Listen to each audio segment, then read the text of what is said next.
বঙ্গবন্ধু শিখিয়ে গেছে। সেই নেতাগুলো এখন তাদেরকে হাত করা পড়ানো হচ্ছে না। এই পলক একটা ছিল, তাদেরকে হাত করা পড়ানো হচ্ছে না। তাদেরকে যখন নিয়ে যাওয়া হচ্ছে হাসি মুখে বড় গলায় কথা বলছে। আমি অবাক হই আজকের এই মিডিয়ার মাধ্যমে ডক্টর ইউনূস সাহেব পর্যন্ত যদি খবর পৌঁছে আমি বলতে চাই, জোরালো কণ্ঠে প্রতিবাদ করতে হবে। আলেমদের হাতে যারা হাত করা পড়িয়েছে, করুণ রশি যারা বেঁধেছিল, তাদের হাত খোলা কেন?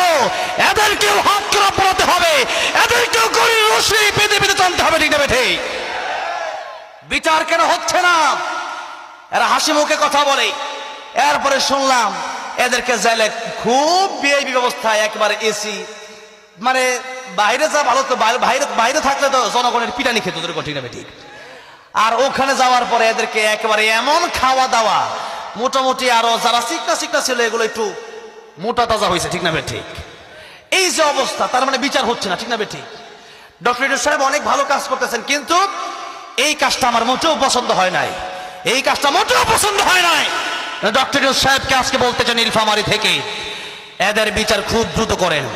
স্বৈরাচার পালায় গেল, প্রায় 6 মাস হয়ে গেল। এখনো যদি দেশ এইভাবে থাকে, আগামীর দেশ রাজনীতির দেশ, মারামারির দেশ, খুন খারাপের দেশ হবে, এতে কোনো সন্দেহ হয় নাই। ঠিক না ঠিক? তাই বিচার কায়েম করেন। যারা আমার দেশের এই রংপুর বিভাগের আবু সাইদ ভাইকে, আমার দেশের মুগ্ধ ভাইকে যারা শহীদ করে দিল, এদের বিচার কায়েম করেন, ফাঁসির ব্যবস্থা করেন। আর নয়তো বাংলাদেশে শান্তি প্রতিষ্ঠা হবে না। ঠিক না ঠিক? অন্তর দিয়ে কি করতে হবে? মহব্বত করতে হবে। ওয়ালা তাকুনু খামিসান ফাতাহলিক।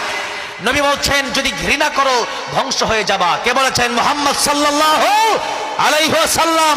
দুনিয়াও ধ্বংস, আখিরাতও ধ্বংস। যারা আলেমের সাথে বেয়াদবি করেছে এরা ভালো আছে না খারাপ আছে?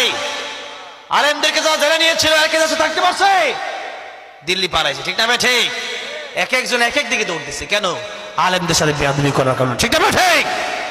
16 বছর তাদের ক্ষমতা আরো থাকতো যদি কেবলমাত্র একটা কাজ তারা করতো, যদি কেবলমাত্র তারা আলেমদের সাথে ভালো ব্যবহার করতো। ঠিক না ঠিক?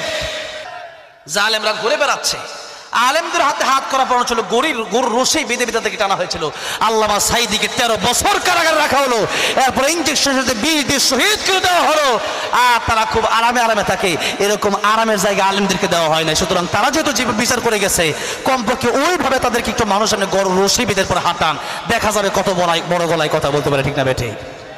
বড় গলায় কথা বলে, বলতেছে যে লড়াই করে বাঁচতে চায়। তুমি কার সাথে লড়াই করবা? জালেম ছিলা, এখন তোমাদের বিচার হচ্ছে, তোমাদের তো ফাঁসি হবে, তোমরা আবার কার সাথে লড়াই করবা? এই জন্য বিচার যেন হয়, সেজন্য আমাদের সবার জোরালো প্রতিবাদ করার দরকার আছে না নাই?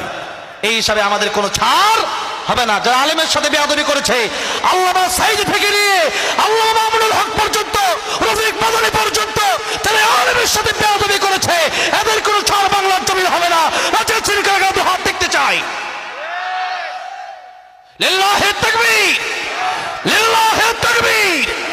আলেম ওলামা সজ্জুরা, বিশ্বের মুসলিম, লিল্লাহি তাকবীর। হাত নামান, আল্লাহ কবুল করেন। জয় বলেন আমিন। ইসলাম আছে যেখানে, কোরআন আছে যেখানে, আমরা আছি সেখানে। যারাই মুসলমানদের উপর জুলুম করবে,